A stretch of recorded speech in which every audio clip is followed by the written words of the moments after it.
चलो ठीक है, फिर welcome to this new class now, learning Solidity, fundamentals and principles of smart contract language. So Solidity जो है ये स्मार्ट कॉन्ट्रैक्ट स्क्रिप्ट करने के लिए लैंग्वेज है जो हम यूज करते हैं।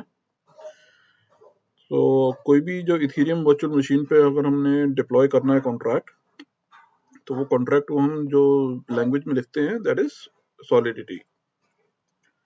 ओके, सो सबसे पहले let us do some recap. So what is blockchain? Blockchain जैसे कि नाम लगता है, it is a chain of blocks, but basically it is a database, ledger. जैसे लेजर आपके घर में होता है, आपके बैंक में होता है, आपके ऑफिस में होता है, स्कूल में होता है, इट्स अ लेजर जिसमें बही खाता होता है जिसको हम कहते हैं। तो इसमें फर्क क्या है? This is a distributed laser. Distributed का मतलब है कि किसी एक आदमी के हाथ में नहीं है। This is controlled by all the network participants. So अगर 10,000 लोग हमारे नेटवर्क में हैं तो ये हर किसी के पास इसकी एक एग्जैक्ट कॉपी होगी। ठीक है, सपोज करो this is the network. Okay,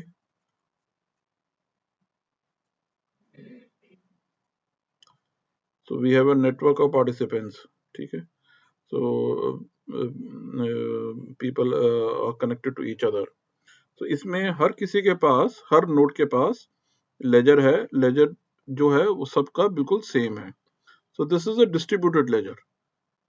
एक आदमी के कंट्रोल में नहीं है, सेंट्रलाइज नहीं है, डिसेंट्रलाइज्ड है। और डिसेंट्रलाइज को भी अगर हम स्ट्रेच कर देते हैं so we get a distributed ledger. Okay, and this is immutable. immutable क्यों है? क्योंकि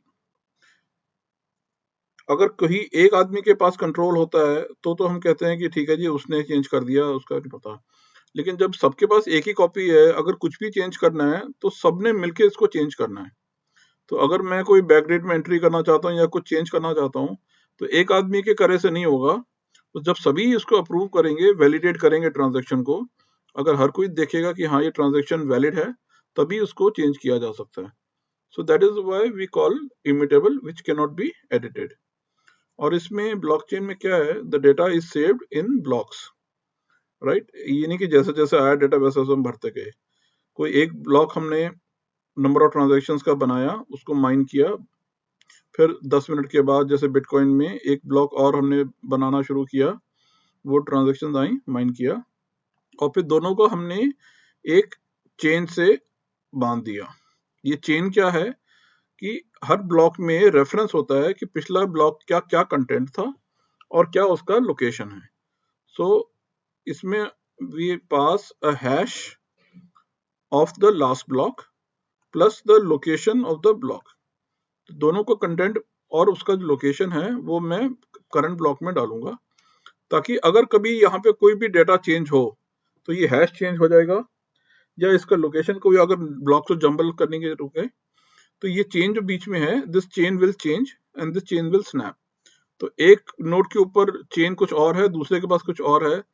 तो जब ये कंसिस्टेंसी नहीं रहेगी तो हमको पता चल जाएगा कि किस नोड ने कोई मैलिशियस ट्रांजैक्शन करने की कोशिश की है, और उस नोड को फिर हम चेन से बाहर भी, नेटवर्क से बाहर भी निकाल सकते हैं, या उसको हम निगलेक्ट कर सकते हैं।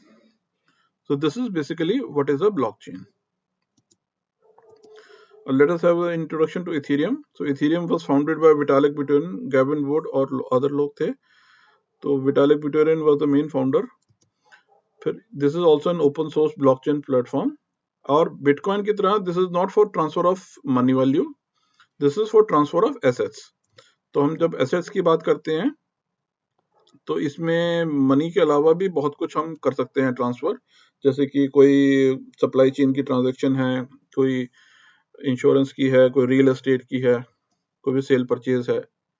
This is also public in nature. इसका मतलब हर किसी के पास हर किसी का डेटाबेस अवेलेबल है, हर कोई इसको डेटाबेस को एक्सेस कर सकता है। और इसमें स्मार्ट कॉन्ट्रैक्ट्स लिखे जाते हैं in Solidity language. So smart contracts क्या होते हैं? Smart contracts are basically lines of codes which we can save on the blockchain. तो कोई भी अगर डेटा मैं ब्लॉकचेन के ऊपर सेव करता हूँ तो वो इम्यूटेबल बन जाता है। इसी तरह स्मार्ट कॉन्ट्रैक्ट का कोड भी जब मैं सेव करता हूँ ब्लॉकचेन के ऊपर तो वो भी इम्यूटेबल बन जाएगा। तो इस कोडिंग को मैं कभी भी फिर चेंज नहीं कर सकता, कोई भी चेंज नहीं कर सकता। जिसने कोड लिखा था वो भी नहीं कर सकता, जिसने डिप्लॉय किया था वो भी नहीं कर सकता। So the coding will remain same for all times to come. अगर मैं आज लिख रहा हूँ y is equal to x square, तो ये y is equal to x square ही रहेगा। Suppose x is equal to 10 है, तो मुझे पता है y इज इक्वल टू 100 है। ओके, कल अगर मैं चाहूँ कि मैं फंक्शन को चेंज कर दूं y is equal to x square plus 10, तो for x is equal to 10 y will be equal to 110। तो ये गलत हो गया। तो ये जो आउटकम है स्मार्ट कॉन्ट्रैक्ट का हमेशा एक जैसा रहेगा। जब तक वैल्यू x की 10 है तब तक वैल्यू y की 100 ही रहेगी। I can not change the code. तो when I can not change the code, तो मेरे को एक ट्रस्ट वैल्यू बनता है कि yes I can trust this program, इसमें कंसिस्टेंसी रहेगी। जब तक मेरा इनपुट वैल्यू चेंज नहीं होगी, मेरे आउटपुट कभी भी चेंज नहीं होगी। And ether is the cryptocurrency which is native to Ethereum. ETH is the symbol. Now let's see what is Solidity. So Solidity is an object-oriented, high-level language for implementing smart contracts. High-level language का मतलब समझते हो? High-level language वो होती है जो कि हम humans आपस में interact करने के लिए use कर सकते हैं. Low-level language होती है which is for transaction between machine to machine. ठीक है? High-level language is easily understood by humans. तो वो जो language है that is a high level. So this is Solidity is a high-level language. So smart contracts are programs. Smart contracts are programs which govern the behavior of accounts. तो एक account को दूसरे account के साथ कैसे interact करना है उसके लिए ये लिखा जाएगा. Solidity was influenced by C++, Python and JavaScript. तो ये काफी कुछ मिलती है C++ से, Python या JavaScript से, और ये EVM को टारगेट करती है. EVM इसको को ये रन कर सकते हैं. Now Solidity is statistically typed, supports inheritance, libraries and complex user-defined types among other features. तो अब इसमें जरूरी नहीं है कि मैंने एक ही कॉन्ट्रैक्ट लिखना है, मैंने मल्टीपल कॉन्ट्रैक्ट लिख सकता हूँ और उन कॉन्ट्रैक्ट्स को मैं एक दूसरे में इनहेरिट कर सकता हूँ. So suppose I can write a parent contract and this parent contract can then be inherited into a child contract. So by having inheritance और multiple inheritance कर सकता हूँ. एक ही चाइल्ड कॉन्ट्रैक्ट में मैं कई सारे कॉन्ट्रैक्ट को इनहेरिट कर सकता हूँ. So this makes my code very modular. Okay. Now let us come to the structure of Solidity source code. So source file can contain arbitrary number of pragma derivatives, import directives, etc. So what is pragma? Pragma is a keyword. Pragma keyword is written, is used to enable certain compiler features or checks. तो ये हम जो code लिख रहे हैं ये किस compiler version में है ये डिफाइन करने के लिए we start with declaring a pragma keyword. pragma derivative है. If you import another file, the pragma from that file does not automatically apply to the importing file. तो जो importing file है वो हो सकता है 0.5 की हो और जो मैं यूज कर रहा हूँ 0.6 में कर रहा हूँ, तो it does not automatically apply to the importing file. The version pragma is used as follows. तो इसका syntax क्या है? Pragma solidity and then I will write the version. और ये यहाँ पे ये जो cap है, this will say that this is applicable for all changes up to the next breaking change. तो 0.6.7 का breaking change आएगा 0.7 पे. तो ये 0.6.7 से आगे तक जितने भी वर्जन्स आएंगे, 0.6.8 आएगा, 9 आएगा, 10 आएगा, सपोज अप टू 99 आएंगे, तो वो सभी के लिए this program will be applicable. This version is applicable. So this is how we start defining our contract. Pragma keyword है, solidity, and then the version number. Next we define some import directives. अगर कोई हम import कर रहे हैं, so Solidity supports import statements to help modularize your code. देखो modularize your code यानी कि जरूरी नहीं कि सारा कॉन्ट्रैक्ट आपने एक ही कॉन्ट्रैक्ट में लिखना है, उसको आपने 4 टुकड़ों में तोड़ सकते हो. 3 टुकड़े अलग से पहले से आपने लिख के रखे, उनको इंपोर्ट किया और जो मेन कॉन्ट्रैक्ट है चाइल्ड कॉन्ट्रैक्ट उसमें आपने अपनी कोडिंग करी. That are similar to those available in JavaScript. So इसका भी सिंटैक्स क्या होगा? Import कोलन डॉट फाइल का पाथ नेम जो देंगे slash file name dot SOL. So this is how we will import. So this is the way to start your coding.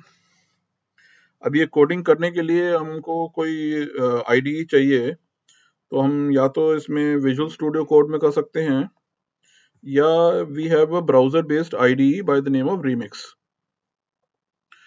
Okay, I will show you what is Remix.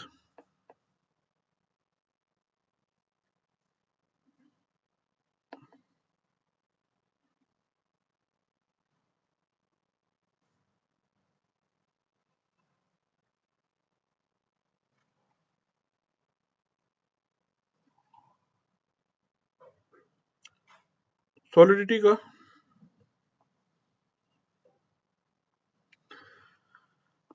so this is Remix IDE. इसका path है remix.ethereum.org. ये मैं आपको chat में copy करके दे देता हूँ.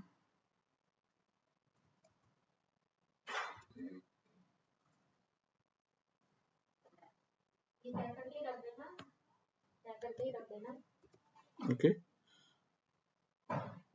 अब साथ के साथ इसको बेशक डाउनलोड कर भी लो, 2 मिनट ही लगेंगे, ये बाद में कर लेना बेशक. सो इसमें क्या है कि we write our code in this place and then we can directly run and deploy the contract.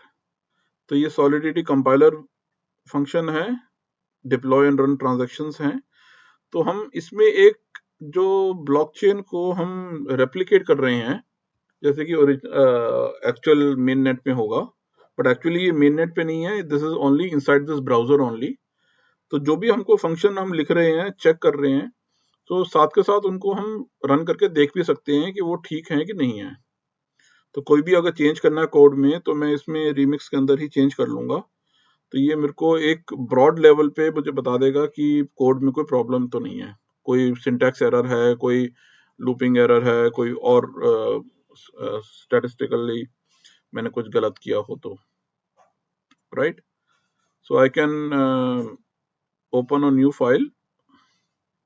Okay, so I'll give this file a name .sol. so sol is the extension. तो हम लिखते हैं let's say cgc.sol. okay, so this is the area where I will be writing the code, और ये मेरा console area है.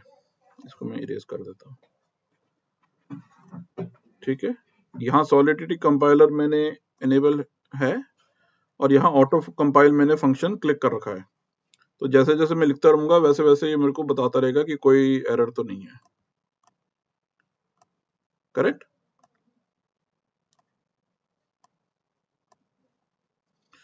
Second, deploy and run transactions हैं. इसमें जावास्क्रिप्ट वर्चुअल मशीन अभी एनवायरनमेंट में हम शुरू करते हैं काम. और यहाँ नीचे अकाउंट्स देखो, अब यहाँ पे ये मेरे को 15 अकाउंट्स दे रहा है. हर किसी में इनिशियली 100 ईथर्स, इसमें फेक ईथर्स हैं, ये पहले से डले हुए हैं. ये एक्चुअल वर्ल्ड में ईथर नहीं यूज कर सकते, ये सिर्फ इसमें डेमोन्स्ट्रेशन के लिए ये ईथर्स हम यहाँ पे यूज कर रहे हैं. फिर गैस लिमिट डिफाइंड है, इसको अगर कम ज्यादा करना तो कर सकता हूँ.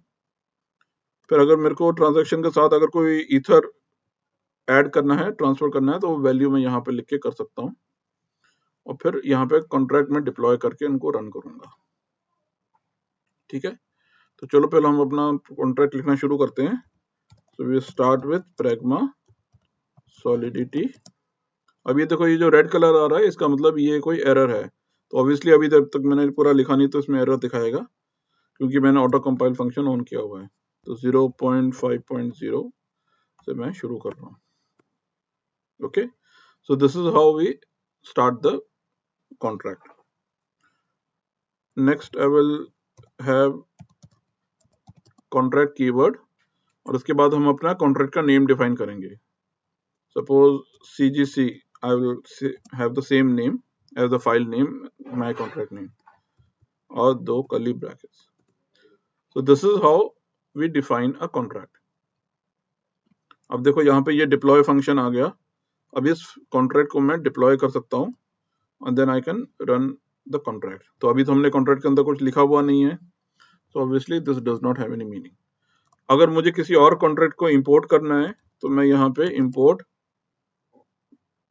right, और अपना फाइल नेम डिफाइन करके जो भी फाइल का नेम है, सपोज लाइक अगर token.sol है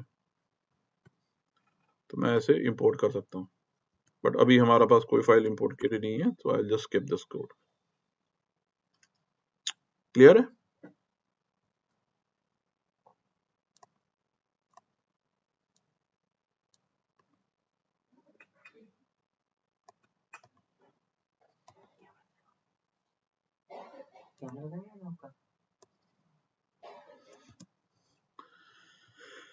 Now structure of a solidity. So contract and solidity are similar to classes in object oriented language. अगर आपने जावास्क्रिप्ट वगैरह में क्लासेस वगैरह पढ़े होंगे तो this is very much similar to that only. So each contract can contain declarations of, we can have state variables, right? जैसे unsigned integers है, addresses है, booleans हैं. So these are some of the state variables that we will be using. Then we can define the functions. So functions are the main lines of code which will contain our logic. तो जो हमारा logic होगा वो इन functions के अंदर defined होगा, तो जो भी हमको एग्जीक्यूशन करनी है, ट्रांजैक्शन करनी है. Then we can have function modifiers. तो फंक्शन मॉडिफायर्स क्या हैं? They basically govern the ruling of a function. अगर फंक्शन रन करने से पहले मुझे कोई स्टेटमेंट चेक करनी है, कोई फंक्शन, कोई प्रॉपर्टी ट्रू चेक करनी है, तो I can give a modifier. Then we have events. Events are basically logs which we can produce at the front end. तो जब भी कोई एक specific function run होता है, we can fire an event. So those events are emitted, और ये events के जो logs हैं वो हम अपने front end पे capture कर सकते हैं. And then we can index these logs, and we can subscribe to certain topics inside the events also. Then we can have structs. Structs क्या है? Basically these are a combination of various variables etc. So suppose करो जैसे आपका you have a name, right? अगर आपका college का database है, उसमें फिर आपका फादर्स नेम है, राइट? उसके बाद आपका आधार कार्ड नंबर है, उसके बाद आपका मे बी एक इथीरियम अकाउंट है, तो आपका कोई इथीरियम अकाउंट एड्रेस है. तो ये सारी चीजों को मिला के मैं एक स्ट्रक्ट बना सकता हूँ, which is like I can say student. तो ये अलग अलग डेटा वेरिएबल्स को ना डिफाइन करके उनको एक स्ट्रक्ट के अंदर हम टोटली डिफाइन कर देते हैं. So this is what a struct is. Then enums है. enums are predefined values which we can choose, ताकि हमारा अगर कोई सपोज करो कोई हम पोलिंग कर रहे हैं सपोज करो, तो उसमें आपको 3 ऑप्शन दिए गए हैं, राइट? तो आपको इन तीनों ऑप्शन में से कोई एक ही चूज करना है, कोई आप फोर्थ आंसर नहीं लिख सकते. सो enums are for that purpose. Furthermore, contracts can inherit from other contracts, and then there are special type of contracts called libraries and interfaces also. ये हम आपको अभी आगे पढ़ेंगे इसके बारे में. So let us start with state variables.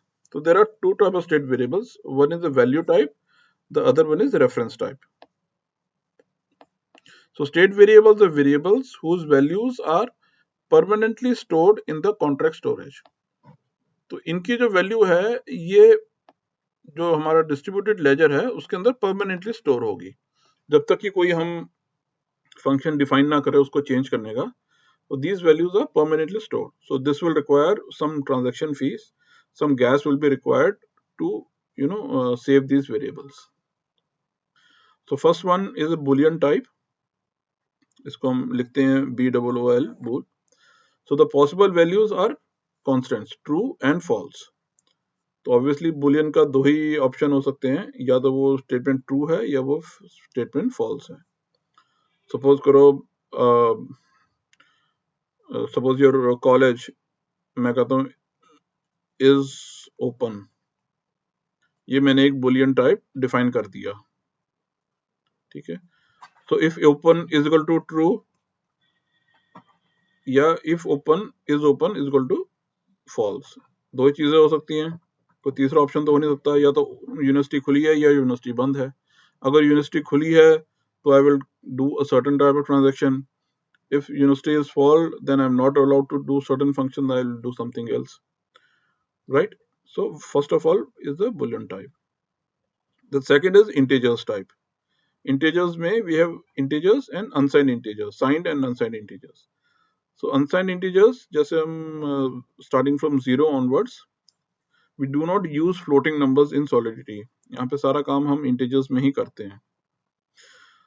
So the keyword is uint8 up to uint256 in steps of 8. Okay, so I can have uint8, I can have uint16, I can have uint24, 32, all the way up to 256.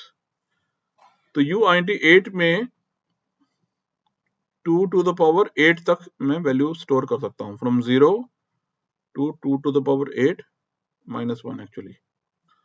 So that means 0 से लेके 255 तक अगर कोई number है तो I can store that in uint8.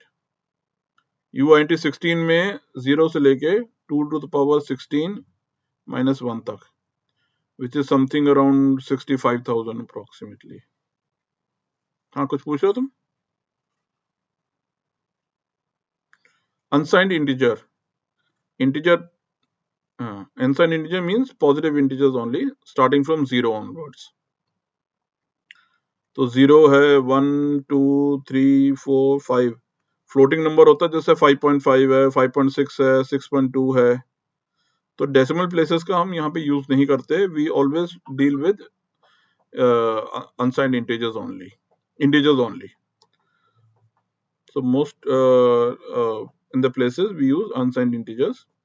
तो unsigned integers को हम एक साइज दे सकते हैं कि ये जो मेरा डेटा वेरिएबल है ये किस साइज का होगा. तो सबसे बड़ा नंबर जो मैं डिफाइन कर सकता हूँ which is 2 to the power 256, right? Unsigned integer 256 जो है, this is 2 to the power 256 minus 1. So this is something around I think so 74 या 78 डिजिट्स का है. तो इतना बड़ा नंबर, सबसे बड़ा नंबर ये हम डिफाइन कर सकते हैं. अब 1 करोड़ में 7 जीरोस होते हैं, 8 डिजिट होते हैं. तो 1 करोड़ 1 लाख करोड़ अगर मैं करूं तो 12-13 डिजिट होंगे. उसके भी अगर मान लो 5 गुना 6 गुना 10 गुना कर दूं तो कहीं जाके आपका 2 to the power 256 बनेगा. So this is the biggest number which is possible to transact. लेकिन प्रॉब्लम क्या है कि अगर मैं इतना बड़ा नंबर डिफाइन कर रहा हूं तो दैट मीन्स मैं इतनी बड़ी उसकी स्पेस भी ऑक्यूपाई कर रहा हूं कॉन्ट्रैक्ट के अंदर, राइट? अब सपोज करो आपका एक बुक शेल्फ है, लाइब्रेरी का बुक शेल्फ है, इसमें 256 बुक्स रख सकते हो आप. ओके, ये आपका हॉस्टल का रूम का बुक शेल्फ है 256. आपको बुक्स रखनी कितनी है? 7-8 बुक्स रखनी है, ठीक है. या हो सकता है 16 बुक्स रखनी होंगी मैक्सिमम. बहुत ही ज्यादा कोई पढ़ाकू लड़का है तो शायद 24 किताबें रख लेगा. तो बाकी सारी स्पेस तो ये हमेशा फ्री जा रही है. तो ये जो स्पेस है इसका भी किराया तो लग रहा है. आप इतनी बड़ी बुक शेल्फ लेके आए हो, उसका आपको रेंट देना है. जब आप कमरा छोड़ोगे तो अब आपको बुक शेल्फ वापस करनी है. तो इतना बड़ा आप बुक शेल्फ लेके करोगे क्या जब आपको रखनी सिर्फ 8 या 16 या 24 किताबें. So that is why we say कि we have to define in steps of 8. हम उतना ही नंबर डिफाइन करते हैं जितना बड़ा नंबर की एक्सपेक्टेड है. अब अगर एक क्लास के स्टूडेंट्स का मैं एक कॉन्ट्रैक्ट बना रहा हूँ तो क्लास में कितने स्टूडेंट्स होते हैं? मे बी 50, शायद किसी साल 100 भी हो जाएं, शायद किसी साल 200 भी हो जाएं, 250 भी हो जाएं, राइट? तो uint8 will be more than sufficient for this case. ज्यादा ही अगर आपको सेफ रखना है तो आप uint16 तक चले जाओ विच इज 65K. बट अगर uint256 डिफाइन कर दूंगा तो फिर इसका मतलब मैं 99% तो स्पेस अपनी खाली छोड़ रहा हूँ. ओके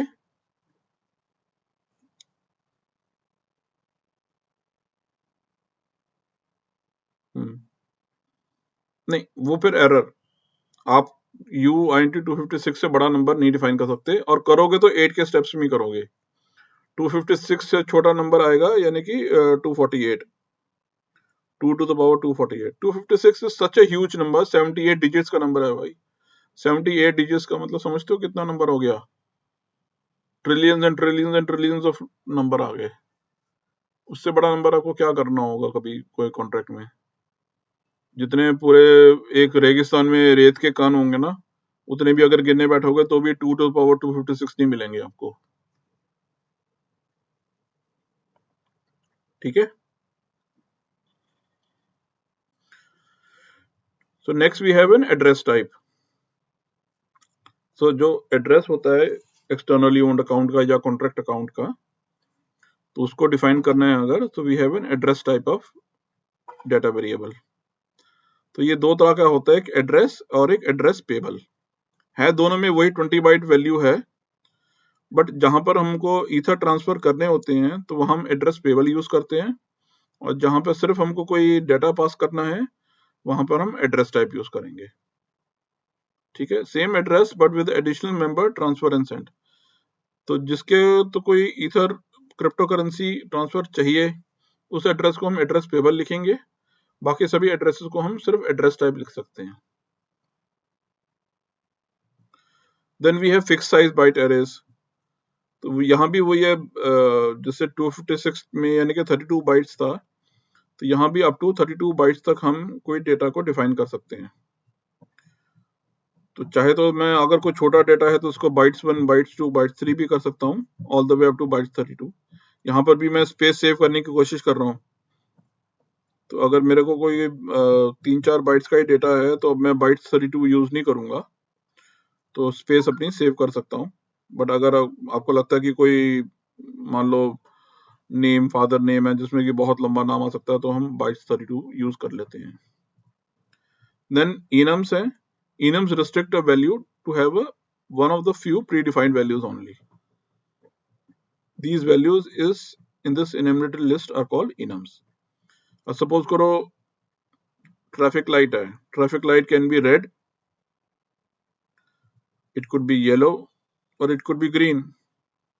ठीक है ना? सो अगर मेरे को मान लो कहीं कैप्चर करना है कि when the light is red तो कोई फंक्शन एग्जीक्यूट करना है, अगर कोई लाइट येलो है तो फंक्शन एग्जीक्यूट करना है, ग्रीन है तो कोई फंक्शन एग्जीक्यूट करना है। अब सपोज करो मैं ये कंट्री, किसी और कंट्री में ये कॉन्ट्रैक्ट रन हो रहा है, वहां के लोग येलो को एम्बर कहते हैं, तो अगर वो एम्बर लिख के फंक्शन रन करेगा तो फंक्शन रन होगा ही नहीं, राइट? या कई लोग इसको ऑरेंज भी बोलते हैं। सो अगर मैं ऐसे अलग अलग वेरिएबल पैरामीटर्स पास करने लग जाऊंगा तो मेरे फंक्शन में एरर आएगा। तो I will define an enum कि भाई ये 3 वैल्यूज में से ही आपको चूज करना है, रेड, येलो एंड ग्रीन। सो अगर आपको एम्बर या ऑरेंज वाली लाइट लगती है तो उसका मतलब समझ जाएंगे कि it has to be written as yellow, right? Suppose voting application है, वोट डालने हैं, एक तरफ ट्रंप है एक तरफ बाइडेन है, तो दोनों में से किसी एक को ही वोट डाल सकते हो ना, तीसरे किसी को तो डाल नहीं सकते हो। सपोज करो ये 2 ही कैंडिडेट हैं, सो मैं अगर जो भी डेटा डालूंगा दोनों में से किसी एक को मुझे चूज करना है। So there we can define an enum. Next I come to reference types. So first one is the data location. So each reference type has an additional annotation, the data location, about where it is stored. So there are 3 data locations. एक तो होती है memory. When I write something to the memory, the lifetime is limited to an external function call. तो जब तक ये function call हो रहा है तब तक ये डेटा मेमोरी में रहेगा। जैसे ही ये फंक्शन कॉल खत्म हुआ, ये मेमोरी स्टैक क्लियर हो जाएगा। तो जैसे आपका रैम में होता है कुछ, जब तक आपका प्रोग्राम रन कर रहा है तब तक रैम में डेटा रहता है, जैसे आपने प्रोग्राम क्लोज कर दिया ये मेमोरी में से डेटा उड़ जाता है। सो दिस मेमोरी में अगर हम कोई फंक्शन पास कर रहे हैं, कोई डेटा पास कर रहे हैं, तो it will not be return to the ledger, it is only applicable lifetime is limited to external function call. तो जब तक फंक्शन कॉल हो रहा है तब तक ये डेटा रहेगा, जैसे फंक्शन कॉल खत्म हो गया ये डेटा स्टैक क्लियर हो जाएगा, मेमोरी स्टैक क्लियर हो जाएगा, right. Second is storage. Here the lifetime is limited to the lifetime of a contract. जब तक ये कॉन्ट्रैक्ट रहेगा तब तक ये डेटा भी रहेगा, यानी कि this is written permanently. So if I'm defining data location as storage, that means I'm writing to the ledger. Okay.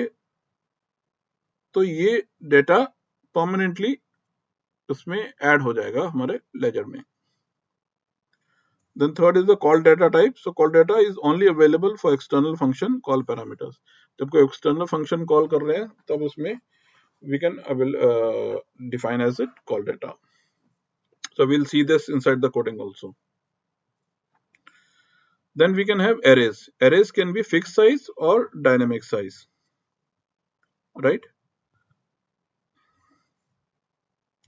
So fixed size या dynamic size में suppose करो मैंने एक unsigned integer 8 का एक array बनाता हूँ. Suppose this is an array of your roll numbers.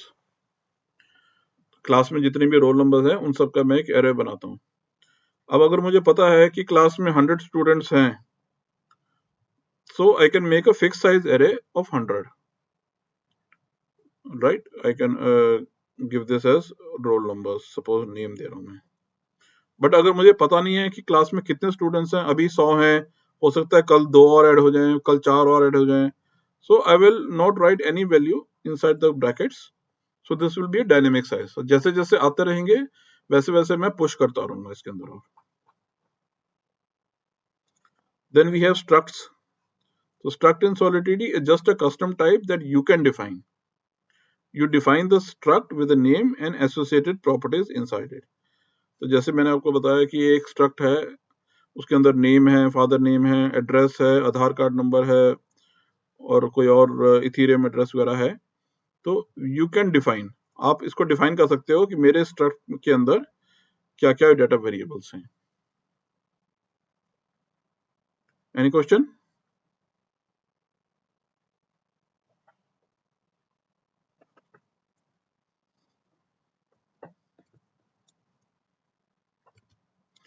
चलो. Then we come to mappings. Now mappings type use the syntax mapping. Keyword is mapping.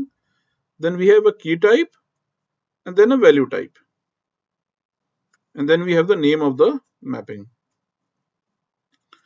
So this is basically a key value pair mapping. So the key type can be any built-in value type, bytes, string, or any contract or enum type. Other user defines the complex types such as mapping, structs, or arrays types are not allowed. So जो basically हम पहले एक की है हमारे पास और उसकी हमारे पास आगे वैल्यू है, राइट. सपोज करो की है आपका रोल नंबर है. Okay. Now your roll number can be mapped to your grades. ठीक है, आपकी सीजीपीए क्या चल रही है सपोज करो, right. Then I can also have a key for your let's say Aadhaar card number है आपका. This key is mapped to your struct which contains all your data, your name, roll number, your father's name, postal address, etc, etc. So I have a key and I have a value type, right. जैसे bank में आपका account number है, उसको map कर सकता हूं मैं कि आपका अकाउंट में बैलेंस कितना है, कितने रुपए का आपका बैलेंस है. So we have key and we have a value type. So this is the mapping between a key and a value type. Value type can be any type including mappings, arrays and structs also. So I can have a nested mapping also. One mapping is mapped to another mapping also, right. Suppose आपका एक key type है roll number which is mapped to your grades and this is again in turn mapped to your suppose subjects. तो अगर आपको कहीं पर interview पे जाना है तो आपको ये बताना नहीं पड़ेगा कि मैंने कौन कौन से सब्जेक्ट्स किए हैं। You can ask the interviewer to check the data on the university website, जिसमें कि आपका रोल नंबर एक ब्लॉकचेन के ऊपर डेटा स्टोर्ड है which is mapped to your roll number, to your grades and your subjects, etc.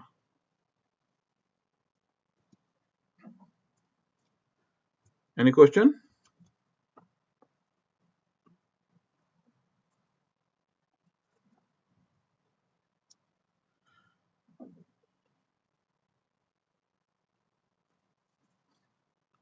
Now let's use this data जो हमने सीखा है। अब आपके पास अगर कोई यूज केस समझ में आता है तो बताओ, वरना we can choose something or I can choose something on my own.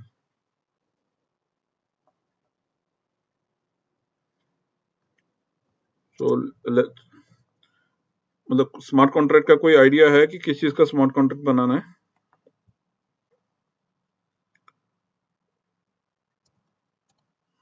हाँ हाँ, किसी में भी कर सकते हैं।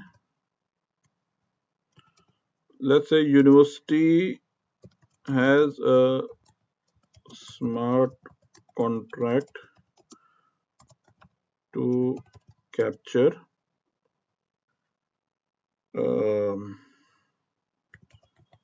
grades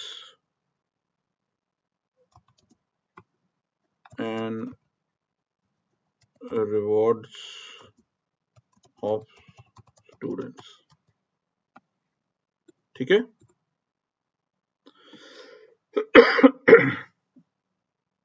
फाइनेंस का कॉन्ट्रैक्ट एक,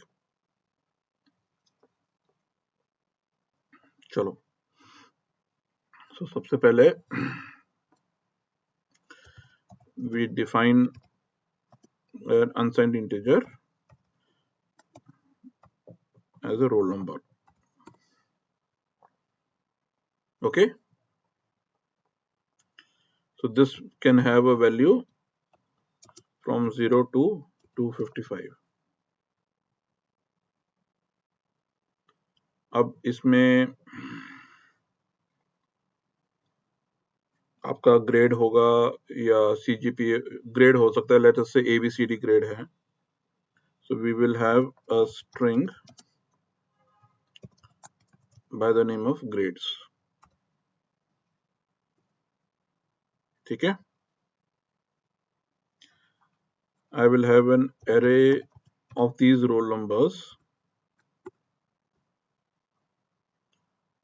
और इस array को नाम देता हूं मैं roll numbers।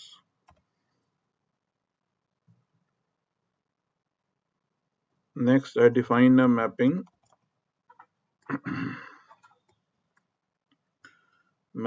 of an unsigned integer 8 with string value।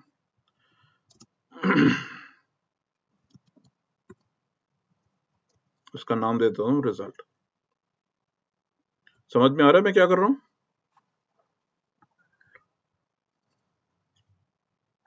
Mapping में क्या है, एक की है, एक वैल्यू है। एक की को मैं वैल्यू के साथ मैप कर रहा हूं। ठीक है।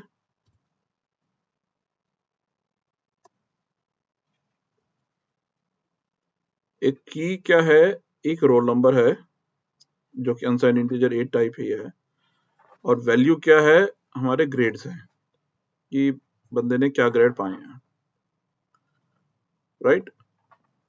सो सपोज करो आपका जैसे एक टेबल बनाते हो आप, ठीक है, सीरियल नंबर 1 है, उसका पार्ट नेम क्या है, डिस्क्रिप्शन क्या है, उसकी प्रॉपर्टीज क्या है। सपोज करो आप एक बिल ऑफ मटेरियल बना रहे हो, ठीक है, आपका साइकिल का बिल ऑफ मटेरियल है। साइकिल में क्या है, एक हैंडल है, एक सीट है, 2 व्हील्स हैं, एक चेन है। Okay, so serial number 1 handle, serial number 2 seat, serial number 3 chain, serial number 4 wheels. Right. तो आप क्या कर रहे हो, आप एक इंटीजर है सीरियल नंबर, उसको मैप कर रहे हो किसी कंपोनेंट डिस्क्रिप्शन के साथ। right? This is what is mapping. Mapping a key value type pair, a key is mapped to a value, कि इस की में ये वैल्यू स्टोर्ड है, ठीक है।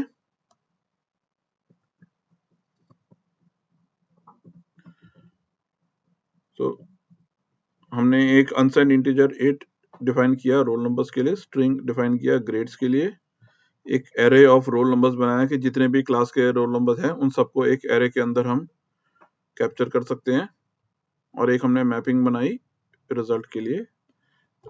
Let's say I can make a Boolean also by the name is open. क्या है, to check if the class is open to interview,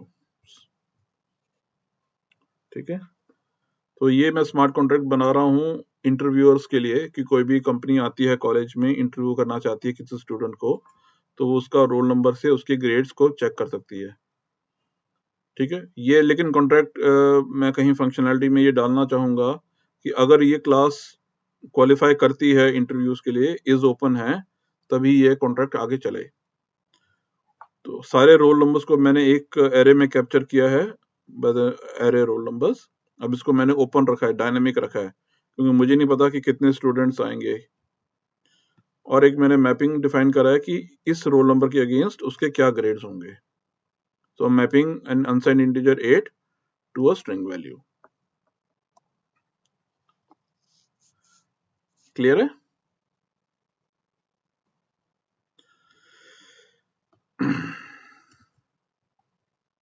चलिए अब हम आगे देखते हैं अपनी प्रेजेंटेशन में। Now we come to functions. So functions are the executable unit of code within a contract. ठीक है। हाँ, अभी फंक्शन लिखा नहीं है ना हमने कोई, अभी तो सिर्फ हमने वेरिएबल्स डिफाइन किए हैं, एरे डिफाइन किया है, मैपिंग डिफाइन किया है। अब इनके अंदर हम उनकी वैल्यूज को यूज करना शुरू करेंगे। We will start to fill the values inside of functions, ठीक है।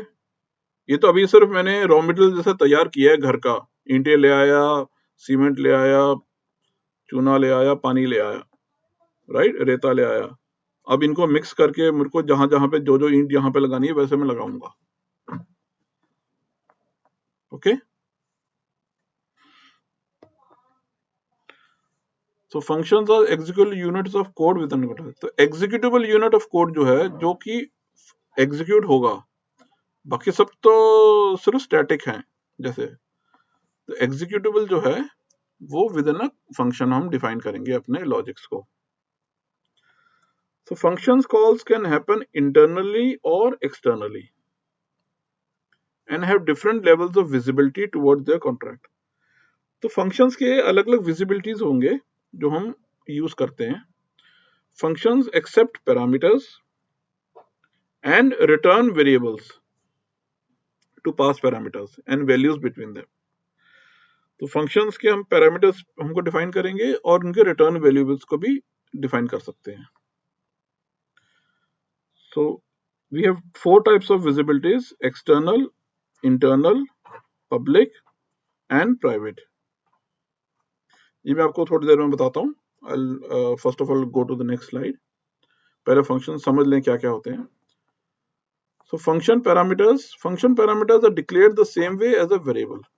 तो कोई भी वेरिएबल ही जो हमने डिफाइन किए हुए हैं उन्हीं को हम फंक्शन के पैरामीटर्स की तरह पास कर सकेंगे।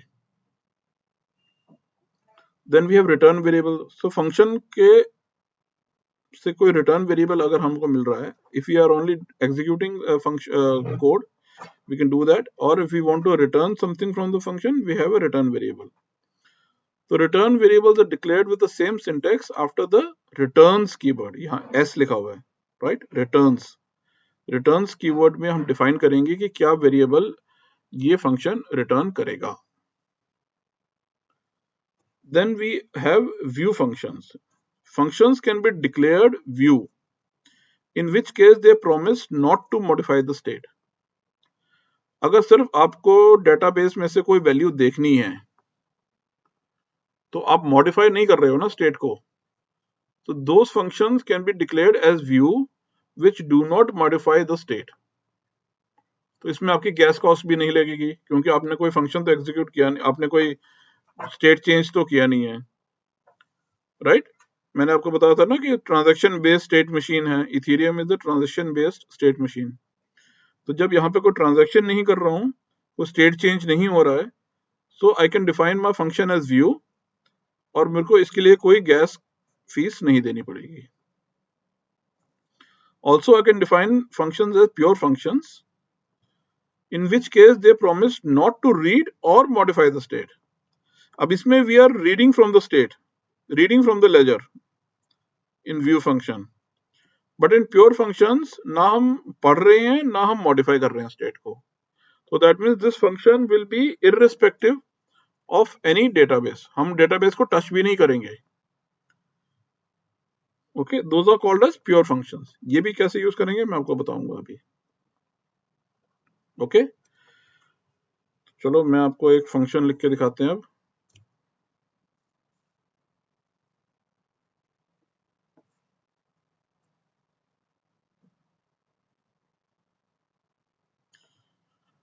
So we'll start with function keyword, then we'll have a name of the function. Okay, let us say set data. इसके बाद हम पैरामीटर्स डिफाइन करेंगे, इसके बाद हम विजिबिलिटी डिफाइन करेंगे, वो अभी मैं पब्लिक रख रहा हूं, आपको मैं बताऊंगा क्या क्या विजिबिलिटीज होती हैं। Then we have returns keyword, ये फंक्शन रिटर्न क्या करेगा, और उसके बाद we will have the code inside here. Okay, some code here. Okay, this is the way we define a function. अब इसमें हमको सेट डाटा में करना क्या है, इस रोल नंबर के अगेंस्ट हमें कुछ ग्रेड्स सेट करने हैं कि रोल नंबर 1 का क्या ग्रेड है, रोल नंबर 2 के क्या ग्रेड है, रोल नंबर 3 का क्या ग्रेड है, राइट? सो यहाँ पे मैं क्या क्या पैरामीटर पास करूंगा, पहले तो मुझे रोल नंबर बताना होगा फंक्शन को,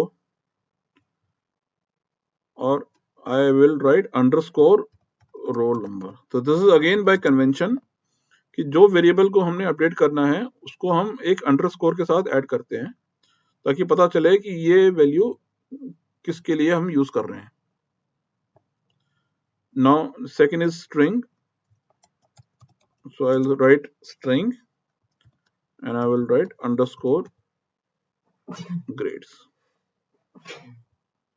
right? So this function can return a boolean value, this was successfully written or not, yes or no, true or false.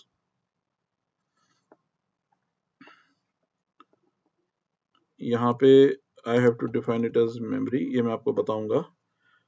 some data variables have to be defined in memory कि ये memory stack में रहेंगे। okay, now what we do, ये हमने एक mapping define करी है of roll number to a grade by the name of result. So हम उसको कैसे यूज करेंगे, वेल राइट रिजल्ट, और इसका की क्या है, the key is the roll number. ठीक है, तो मैं इसके अंदर डिफाइन करता हूं roll number,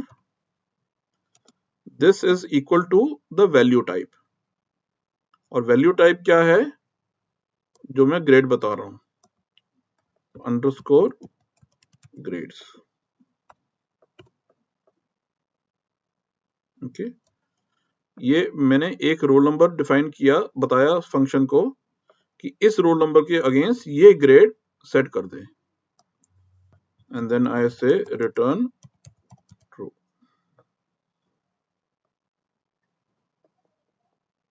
okay, So this is a simple function to set the data of a roll number against of setting a grade against a roll number. Similarly, अब मुझे ये तो मैंने डाटा इनपुट किया है, अब किसी ने ये डाटा व्यू करना है, जो इंटरव्यूअर आएगा वो आपसे पूछेगा कि अच्छा बताओ जी आपका रोल नंबर क्या है, मैं आपका डाटा चेक करूं. तो he will simply pass your roll number in a function which is view data. This function is also public in nature and this is a view function, so I'll define it as view. Okay, और ये क्या return करेगा? This will return your grades. That means it is returning a string in memory location, and inside the curly brackets I will write the code. So code क्या होगा? I will say return result of the key, which is roll number. So result is a mapping of an unsigned integer with a string value. So unsigned integer मेरे को मिल गया roll number, तो इसका result क्या, इसका output क्या होगा? एक स्ट्रिंग वैल्यू होगी जो कि मैंने यहाँ फंक्शन सेट डाटा में डिफाइन कर दी थी. So I am defining an output as a string. So I will return a string from the mapping result of roll number.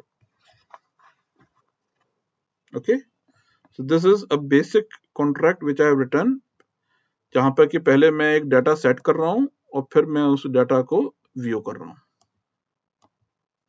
अब मैं आपको इसको डिप्लॉय करके दिखाता हूं.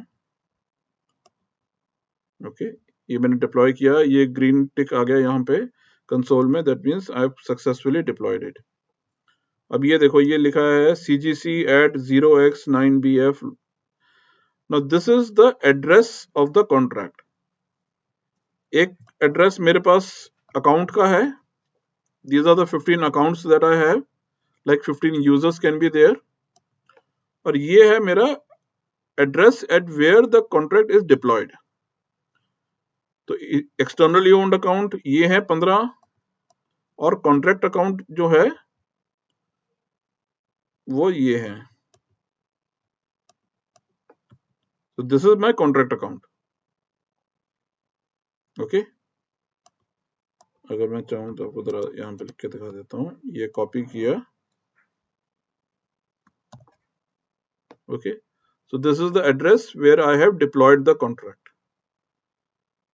So मैंने ये जो ट्रांजैक्शन करी, मैंने डिफाइन नहीं करा कि मेरे कॉन्ट्रैक्ट को कहाँ पे सेव किया जाए, तो उसने ऑटोमेटिकली एक जगह ढूंढी, एक एड्रेस ढूंढा और वहां पे मेरे कॉन्ट्रैक्ट को डिप्लॉय कर दिया. राइट, अब now let me set the data. Suppose करो रोल नंबर 10 है, उसका ग्रेड आया है A. ओके, मैंने ट्रांजैक्ट किया, यहाँ ग्रीन टिक आ गया, दैट मींस मैं ट्रांजैक्शन इज सक्सेसफुल. ओके, फिर मैंने डाटा सेट करना है रोल नंबर 11, उसका ग्रेड है B, and I will transact. So ऐसे करते करते जितने भी रोल नंबर्स हैं, मैं सारे रोल नंबर्स को अपना डाटा मैंने इंटरव्यू से एक दिन पहले यूनिवर्सिटी में किसी ने डाल दिया. Okay, now suppose next day roll number 10 की इंटरव्यू आई, तो इंटरव्यूअर ने देखना है, तो he will view data 10 and then he will call the function. और यहां देखो ये आउटपुट आ गया स्ट्रिंग A. ठीक है, सिमिलरली अगर रोल नंबर 11 की इंटरव्यू आई, उसने 11 किया, कॉल किया, तो output is string B.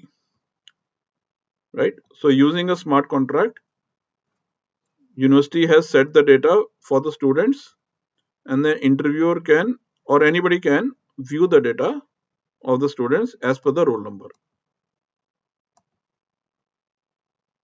Okay, clear?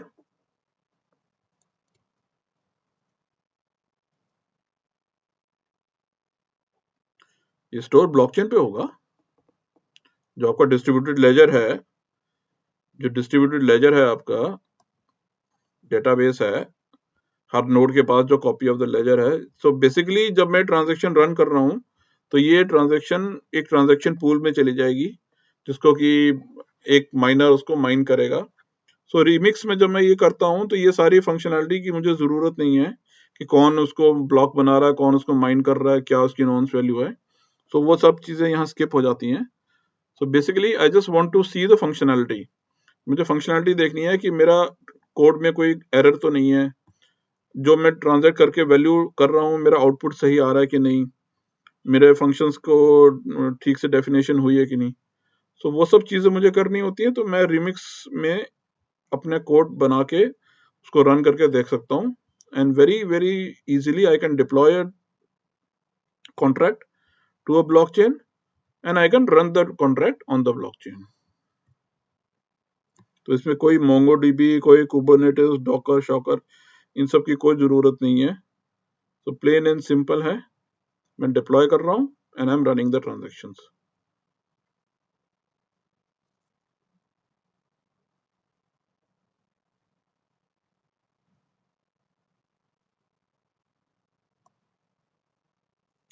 नहीं बेटा, आपको ग्रेड आपने बताया कहाँ है इस फंक्शन को कि कौन सा ग्रेड लिखना है। अब मैंने अगर 10 स्टूडेंट्स के ग्रेड लिख दिए, किसी का ए, किसी का बी, किसी का सी, किसी का डी, अब उसको बताओगे ना कि कौन से रोल नंबर का ग्रेड चाहिए मुझे। तो कौन से रोल नंबर का ग्रेड है, अब सपोज करो आप ऐसे समझो कि आपका रोल नंबर, ठीक है, इसके बाद आपने ग्रेड है, ठीक है, रोल नंबर 10 है, रोल नंबर 11 है, रोल नंबर 12 है, राइट। ऐसे आपके सारे रोल नंबर्स हैं। और रोल नंबर ए का ग्रेड है ए, रोल नंबर का है बी, इसका ग्रेड है सी, राइट। ये आपका डेटाबेस है। अब आपको व्यू डेटा करना है तो आपको रोल नंबर 10 का डेटा चाहिए। तो आपने ये रोल नंबर 10 को पास किया पैरामीटर में, और आप ये पूछोगे कि 10 के अगेंस्ट कौन सी वैल्यू है, राइट। सो आपने मैपिंग का नाम दिया, मैपिंग का नाम है रिजल्ट, और रिजल्ट कौन से मैपिंग को ढूंढेगा, रोल नंबर 10 की मैपिंग को ढूंढेगा। तो रोल नंबर 10 के अगेंस्ट मैप है ए, तो इसलिए आंसर आ गया ए। रोल नंबर अगर 11 पास कर रहा हूं मैं, तो रोल नंबर 11 के टेबल में कौन सी वैल्यू है, बी, तो यानी कि बी आ गया। तो रिजल्ट में मुझे मैपिंग देनी पड़ेगी। सिर्फ ग्रेड दूंगा, अगर मैं यहाँ पे ग्रेड दे दूंगा तो फंक्शन को पता नहीं चलेगा कि भी कौन सा ग्रेड, मतलब यहाँ तो बहुत सारे ग्रेड्स हैं ए बी सी, तो किसको रिटर्न करूं मैं। तो मुझे बताना पड़ेगा कि रोल नंबर 10 के अगेंस्ट का, या roll number underscore roll number, जो भी मैं नंबर दे रहा हूं उसके अगेंस्ट जो भी टेबल में ग्रेड है वो आपको पास करना है। क्लियर?